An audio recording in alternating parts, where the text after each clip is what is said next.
चाय से शुरू हुई थी सरकार और गाय पे अटक गई और विकास की मौसी 10 साल में रास्ते में भटक गई। ये बोलते हैं कि गाय हमारी माता है पर माँ की रक्षा करना इन्हें नहीं आता है। अरे अभी तो शुरुआत है, ये तो ट्रेलर है, पिक्चर बाकी है।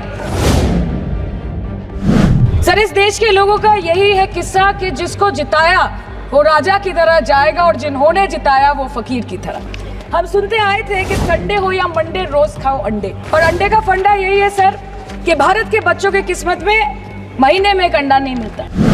सर, नीट के घोटाले से लेके जीएसटी के बोझ तक, एयरपोर्ट की छत टूट जाने से लेके रेल पटरी से छूट जाने तक, तृणमूल कांग्रेस के सदस्य, हर सांसद देश के हर गंभीर मुद्दे पर चर्चा करेंगे। बस यही आपको बोलना था। इसका जवाब अगर आप देश के किसान से पूछेंगे तो वो आपको यही बात बोलेंगे कि चाय से शुरू हुई थी सरकार और गाय पे अटक गई और विकास की मौसी 10 साल में रास्ते में भटक गई।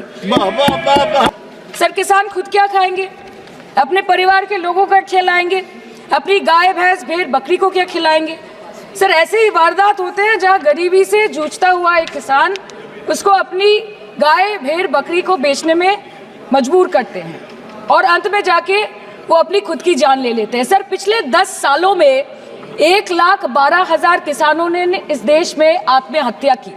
एनसीआरबी की एक रिपोर्ट के अनुसार 10 साल में हर दिन इस देश में एवरेज में 30 किसान हर दिन अपनी जान ले लेते हैं। सर, इस देश के लोगों का यही है किस्सा कि जिसको जिताया वो राजा की तरह जाएगा और जिन्होंने जिताया वो फकीर की तरह।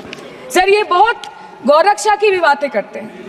देश के लोगों को ये पता होना चाहिए that there is a fodder crisis in India and the union minister has himself stated in a written reply in Rajya Sabha that yes, the country is deficit in fodder.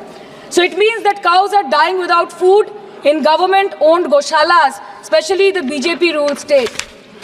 तो सर, पहले खाना ही नहीं मिला, fodder crisis, फिर मिल भी जाए तो इतना महंगा कि किसान खरीद ही नहीं पा रहा है, फॉडर इन्फ्लेशन, और सर खाना मिल भी जाए तो पशुओं की बीमारी। उससे मुकाबला करने के लिए इस सरकार ने क्या किया?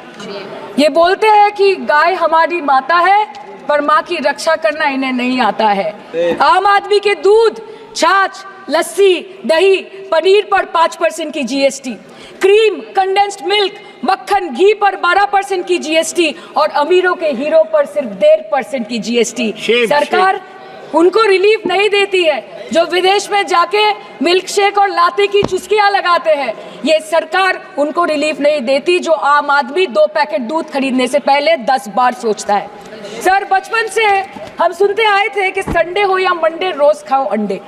India rank 2nd in egg production in the world, और अंडे का फंडा यही है सर कि भारत के बच्चों के किस्मत में महीने में एक अंडा नहीं मिलता।